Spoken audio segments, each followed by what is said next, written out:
प्रिय छात्र, स्वागत है आप सभी को एसके जीके जीएस क्लासेस में। अभी हम लोग पढ़ेंगे रसायन शास्त्र के 50 महत्वपूर्ण प्रश्न। यह 50 प्रश्न एमसीक्यू टाइप के क्वेश्चन आंसर होंगे, यानी ऑब्जेक्टिव क्वेश्चन आंसर।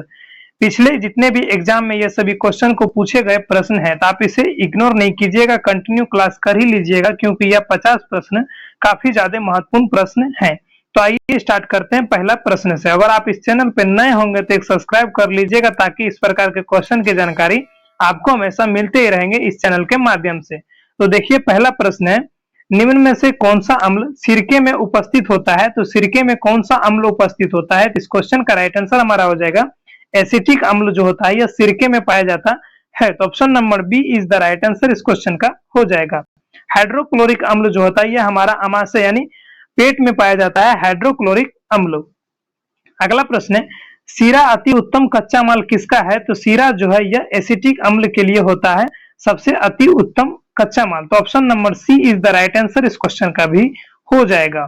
अगला प्रश्न है, टमाटर सॉस में पाया जाता है, तो टमाटर का जो सॉस होता है इसमें क्या पाया जाता है? तो इसमें जो है साइट्रिक अम्ल पाया जाता है। तो option number C is the right answer इस क्वेश्चन का हो जाएगा। और अगर आपको पूछ दिया जाए ओनली टमाटर में क्या पाया जाता है, तो टमाटर में ऑक्जेलिक अम्ल पाया जाता है। दूध में अगर क्या पाया जाता है, तो दूध में लैक्टिक अम्ल पाया जाता है, ये भी आप ध्यान रखिएगा। तो इस क्वेश्चन का राइट आंसर हमारा हो जाएगा टमाटर सॉस में जो है साइट्रिक अम्ल पाया जाता है। तो इस क्वेश्चन का right answer option number C हो जाएगा। अगला प्रश्न है, सिरके का तीता स्वाद किसके कारण होता है? तो सिरके का तीता स्वाद जो होता है यह हमारे एसिटिक एसिड के कारण होता है। तो option number A is the right answer इस क्वेश्चन का हो जाएगा। टैट्रिक अम्ल के बारे में अगर हम जानते हैं, तो टैट्रिक अम्ल जो है यह इमली में पाया जाता है, इसे भी आप ध्यान रखिएगा। अगला प्रश्न है, दही का खट्टापन निम्नलिखित में से किनके कारण होता है? तो दही का खट्टापन जो है यह लैक्टिक अम्ल के कारण होता है। तो option number B is the right answer इस क्वेश्चन का हो जाएगा। लैक्टिक अम्ल के कारण दही का खट्टापन महसूस होता है। अगला क्वेश्चन है, मांसपेशियों में किस द्रव्य से एकत्रित होने के कारण थकावट महसूस होता है? तो मांसपेशियों में कौन सा द्रव्य यानी कौन सा लिक्विड का एकत्रित होने के कारण थकावट महसूस होता है? तो इस क्वेश्चन का राइट आंसर हमारा हो जाएगा लैक्टिक अम्ल के कारण के जो है रुकावट के कारण हमें थकान महसूस होता है। तो option number B is the right answer इस क्वेश्चन का हो जाएगा। ऑक्जेलिक अम्ल के कारण जो है हमारे ये किडनी होता है इसमें जो है पथली बनता है ऑक्जेलिक अम्ल के कारण, इसे भी आप ध्यान रखिएगा। अगला प्रश्न है, नींबू किसके कारण खट्टा होता है? तो नींबू जो है किनके कारण खट्टा होता है? तो यह साइट्रिक अम्ल के कारण खट्टा होता है। तो option number B is the right answer इस क्वेश्चन का हो जाएगा। फॉर्मिक अम्ल के बारे में अगर हम बात करें, तो फॉर्मिक अम्ल जो होता है यह बिच्छू के डंक में यानी चींटी के डंक में या मधुमक्खियों के डंक में पाया जाता है फॉर्मिक अम्ल। ये भी आपका इंपॉर्टेंट क्वेश्चन है, इसे भी आप ध्यान रखिएगा। अगला प्रश्न है, अंगूर में कौन सा अम्ल पाया जाता है? तो जो भी अंगूर जो खट्टे पदार्थ हल्का होते हैं उनमें कौन सा अम्ल पाया जाता है? तो अंगूर में जो है इसमें टैट्रिक अम्ल यानी इमली में भी टैट्रिक अम्ल और अंगूर में भी टैट्रिक अम्ल पाया जाता है, इसे आप ध्यान रखिएगा। तो option number B is the right answer इस क्वेश्चन का होगा। अगला प्रश्न है, इमली में कौन सा अम्ल पाया जाता है? तो इमली में भी टैट्रिक अम्ल पाया जाता है, आपको पहले हमने बताए हैं। तो option number D is the right answer इस क्वेश्चन का होगा। अगला प्रश्न है, निम्न अम्लों में से किसको बेकिंग पाउडर के निर्माण में प्रयोग किया जाता है? तो बेकिंग पाउडर के निर्माण में किसका प्रयोग किया जाता है? तो इसमें जो है टैट्रिक अम्ल का प्रयोग किया जाता है। तो option number D is the right answer इस क्वेश्चन का हो जाएगा। मेरे दोस्तों, अगर ये 10 क्वेश्चन आपको समझ में आए होंगे तो आप अपने दोस्तों को जरूर शेयर कीजिएगा, और हमारा पिछले वीडियो अगर आपने नहीं देखे हैं तो उसे भी आप देख लीजिएगा। केमिस्ट्री का जितने भी इंपॉर्टेंट क्वेश्चन है हमने इस प्लेलिस्ट में डाले हुए अपने चैनल में, तो आप इसे कंटिन्यू रिवीजन कर लीजिएगा, क्योंकि काफी ज्यादा महत्वपूर्ण क्वेश्चन है। आने वाले एग्जाम में आपको बहुत ज्यादा महत्वपूर्ण भी साबित होंगे, तो आप इसे इग्नोर ना करके कंटिन्यू वॉच कर लीजिए हमारे चैनल से, अभी अन्य कोई चैनल से भी अपना रिवीजन करते रहिए, क्योंकि बहुत सारे एग्जाम का वैकेंसी दे चुका है हमारे गवर्नमेंट ने।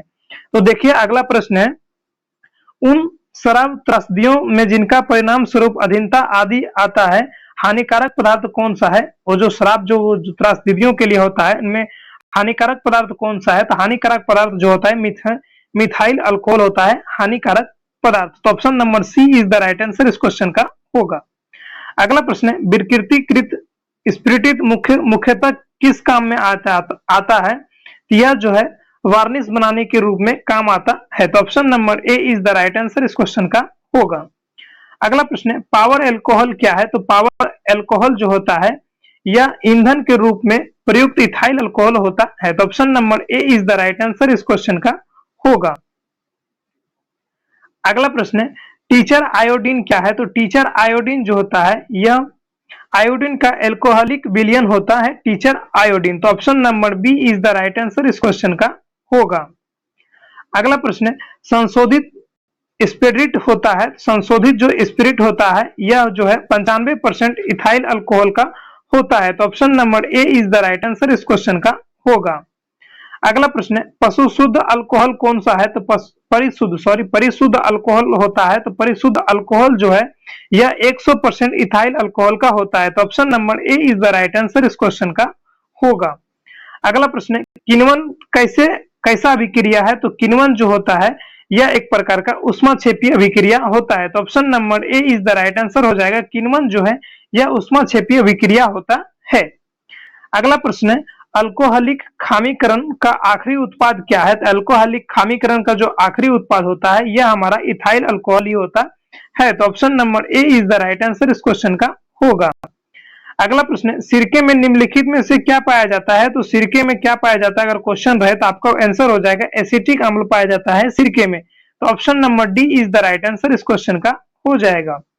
अगला प्रश्न है सिरके का तीता स्वाद किनके कारण होता है? तो सिरके का जो तीता स्वाद है यह जो है एसिटिक अम्ल के एसिड के कारण होता है। तो option number A is the right answer इस क्वेश्चन का भी हो जाएगा। अगला प्रश्न है दही का खट्टापन निम्नलिखित में से किनके कारण होता है? तो दही का खट्टापन जो है यह लैक्टिक अम्ल के कारण होता है। मैंने पिछले भी क्वेश्चन में आपको बताया। तो option number C is the right answer इस क्वेश्चन का होगा। अगला प्रश्न है मांसपेशियों में किस द्रव्य के एकत्रित होने के कारण थकावट आता है? तो ये रिपीटेड क्वेश्चन हो गया है, तो आप इसे भी पढ़ लीजिए क्योंकि रिपीटेड है तो क्या हुआ आपका क्वेश्चन आंसर तो कवर हो रहा है। तो रिपीटेड में यह लैक्टिक अम्ल के जमाव के कारण जो है मांसपेशियों में थकावट महसूस होता है। तो option number C is the right answer हो जाएगा। अगला प्रश्न है विकृति अल्कोहल कौन सा है? तो विकृति अल्कोहल जो होता है यह हमारे पीने के लिए ठीक नहीं होता है क्योंकि इसमें विषैली पदार्थ उपस्थित होता है। तो option number D is the right answer हो जाएगा। अगला प्रश्न है संशोधित स्पिरिट होता है, संशोधित स्पिरिट जो होता है यह 95% इथाइल अल्कोहल का होता है। तो option number A is the right answer हो जाएगा। सभी रिपीटेड क्वेश्चन है तो हमारे टाइपराइटर से मिस्टेक हुआ है तो आप इसे इग्नोर करना करके फिर से पढ़ ही लीजिए तो आपको अच्छा होगा। अल्कोहलिक खामीकरण का आखिरी उत्पाद क्या है? तो यह हो जाता है हमारा इथाइल अल्कोहल। तो option number D is the right answer हो जाएगा। अगला प्रश्न है किण्वन की क्रिया में कौन सा गैस निकलता है? तो किण्वन की क्रिया में कौन सा गैस अगर निकलता है तो कार्बन डाइऑक्साइड गैस निकलता है किण्वन की क्रिया में। तो किण्वन कैसी अभिक्रिया है? तो वो ऊष्माक्षेपीय अभिक्रिया होता है, आप इसे भी ध्यान रखिएगा। तो option number A is the right answer हो जाएगा। अगला प्रश्न है गैसोहॉल गैसोलीन और निम्न में से किनका मिश्रण होता है? तो गैसोहॉल गैसोलीन और निम्न में से किसका मिश्रण होता है? तो ये जो तीनों का मिश्रण होता है वो कौन सा तीसरा कौन सा मिश्रण है? यह हमारा हो जाता है इथाइल अल्कोहल का मिश्रण होता है। तो option number C is the right answer इस क्वेश्चन का होगा। अगला प्रश्न है C2H5OH निम्नलिखित में से किसका रासायनिक सूत्र है? तो आप इसे देख लीजिए किसका रासायनिक सूत्र है। तो यह हमारा हो जाएगा इथाइल अल्कोहल का रासायनिक सूत्र C2H5OH। तो option number B is the right answer इस क्वेश्चन का होगा। अगला प्रश्न है मिथेनॉल किस नाम से जाना जाता है? तो मिथेनॉल जो है यह वुड अल्कोहल के नाम से जाना जाता है। तो option number D is the right answer इस क्वेश्चन का होगा। अगला प्रश्न है शराब का निर्माण किस प्रक्रिया के परिणाम स्वरूप होता है? जो हम लोग दारू पीते हैं वो उसका निर्माण किस प्रक्रिया के परिणाम स्वरूप होता है? यह हमारा किण्वन प्रतिक्रिया के परिणाम स्वरूप होता है। तो option number C is the right answer इस क्वेश्चन का होगा। अगला प्रश्न है इथिलीन की प्रतिक्रिया पर परगमनेंट की क्षारीय तथा ठंडे घोल के कराने पर क्या प्राप्त होता है? इस क्वेश्चन का राइट आंसर हमारा हो जाएगा एथिलीन ग्लाइकॉल जो होता है इसमें पाया जाता है। तो option number B is the right answer इस क्वेश्चन का होगा। अगला प्रश्न है टेरिलीन बनाया जाता है टेट्राथेलिक अम्ल तथा निम्नलिखित में से किसके प्रतिक्रिया से? इस क्वेश्चन का राइट आंसर हमारा हो जाएगा एथिलीन ग्लाइकॉल के प्रतिक्रिया से जो है टेरिलीन बनाया जाता है। तो option number B is the right answer इस क्वेश्चन का भी हो जाएगा। अगला प्रश्न है फॉर्मेल्डिहाइड का 40% जलीय घोल क्या कहलाता है? तो फॉर्मेल्डिहाइड का 40% जो घोल होता है यह हमारे फॉर्मेलिन कहलाता है। तो option number B is the right answer इस क्वेश्चन का होगा। अगला प्रश्न है, मूत्र रोगों में प्रयुक्त यूरोट्रोपिन बनाया जाता है। तो मूत्र रोगों में प्रयुक्त जो यूरोट्रोपिन बनाया जाता है किससे बनाया जाता है? तो यह जो है हमारा फॉर्मेल्डिहाइड से बनाया जाता है। फॉर्मेल्डिहाइड से हाइड से बनाया जाता है। तो अब इसे थोड़ी पढ़ने में हमें मिस्टेक हो रही है, तो आप इसे देख लीजिएगा। तो option number B is the right answer हो जाएगा। अगला प्रश्न है, कैल्शियम कार्बोनाइड जल के उपचारित करने पर क्या देता है? तो कैल्शियम कार्बोनाइड को अगर जल से उपचारित करते हैं तो उससे हमें जो है एसिटिलीन प्राप्त होता है। तो option number B is the right answer इस क्वेश्चन का भी हो जाएगा। अगला प्रश्न है, क्लोरोफ्लोरोकार्बन ज्यादातर कहाँ इस्तेमाल होता है? तो क्लोरोफ्लोरोकार्बन जो है यह हमारे रेफ्रिजरेटर यानी फ्रीजर जो होता है इसमें पाया जाता है क्लोरोफ्लोरोकार्बन। तो option number B is the right answer इस क्वेश्चन का हो जाएगा। अगला प्रश्न है, निम्न में से कौन सा सामान्य प्रशीतक घरेलू प्रशीतकों से रूप में प्रयुक्त होता है? यानी कौन से सामान्य प्रशीतक यानी जो हमारा एसी होता है या फ्रीजर होता है या घरेलू प्रशीतकों के रूप में प्रयुक्त होता है? तो इस क्वेश्चन का राइट आंसर हो जाएगा फ्रेन गैस का प्रयोग किया जाता है हमारे फ्रिज में। तो option number A is the right answer इस क्वेश्चन का हो जाएगा। अगला प्रश्न है, निम्न में से क्या एलपीजी गैस का मुख्य घटक है? तो एलपीजी गैस का मुख्य घटक जो अगर आपको पूछ दिया जाए तो यह हो जाता है ब्यूटेन। एलपीजी गैस का मुख्य घटक हो जाता है ब्यूटेन और हमारा सीएनजी का मुख्य घटक हो जाता है मीथेन। ये भी आप ध्यान रखिएगा। तो इस क्वेश्चन का राइट आंसर आपका हो जाएगा ऑप्शन नंबर बी, ब्यूटेन होता है एलपीजी का मुख्य घटक और सीएनजी का मुख्य घटक जो है मीथेन होता है। इसे आप ध्यान रखिएगा। अगला प्रश्न है, कुछ स्थानों में वनस्पतियों के अपघटन के कारण उत्पन्न गैस कौन सा है? तो इस क्वेश्चन का राइट आंसर हमारा हो जाएगा मीथेन गैस उसमें उपस्थित होता है। और हमारे वायुमंडल में सबसे ज्यादा कार्बन मोनोऑक्साइड मतलब देखा जाता है सबसे हानिकारक जो गैस है, और नाइट्रोजन सबसे अधिक मात्रा में हमारे वायुमंडल में है। और कार्बन डाइऑक्साइड जो होता है यह हमारे सबसे ज्यादा मतलब पीने वाला जो पदार्थ होता है उसमें कार्बन डाइऑक्साइड पाया जाता है। इसे भी आप ध्यान रखिएगा। तो option number D is the right answer हो जाएगा। वनस्पति के अपघटन के कारण उत्पन्न गैस जो होता है यह मीथेन गैस होता है। अगला प्रश्न है, खदानों में मुख्यतः विस्फोट होता है। तो खदान में जो कौन सा विस्फोट होता है? तो इस क्वेश्चन का राइट आंसर हमारा हो जाएगा हवा के साथ मीथेन का मिश्रण से विस्फोट होता है। तो option number B is the right answer इस क्वेश्चन का होगा। अगला प्रश्न है, सिगरेट लाइटर में निम्नलिखित में से कौन सा गैस प्रयुक्त होता है? तो सिगरेट का जो लाइटर होता है उसमें कौन सा गैस का उपयोग किया जाता है? तो इसमें जो है ब्यूटेन गैस का प्रयोग किया जाता है। तो option number C is the right answer इस क्वेश्चन का हो जाएगा। अगला प्रश्न है, सुरक्षा की दृष्टि से खाने पकाने वाला एलपीजी गैस सिलेंडर में क्या भरकर गैस का गंधी युक्त बनाया जाता है ताकि रिसाव में पता चल सके? यानी जो हमारा घरेलू उपयोग के लिए एलपीजी गैस सिलेंडर का उपयोग करते हैं उसमें कौन सा गैस मिलाने पर उसमें गंध महसूस होता है? तो इस क्वेश्चन का राइट आंसर हमारा हो जाएगा मरकेप्टन नामक गैस मिलाने से एलपीजी गैस में गंध महसूस होने लगता है। तो option number A is the right answer इस क्वेश्चन का होगा। अगला प्रश्न है, प्रशीतक फ्रियोन होता है। तो प्रशीतक जो फ्रियोन होता है यह क्या होता है? तो इस क्वेश्चन का राइट आंसर हो जाएगा डाइक्लोरोमीथेन यानी डाइक्लोरोमीथेन होता है प्रशीतक फ्रियोन में। तो option number D is the right answer इस क्वेश्चन का होगा।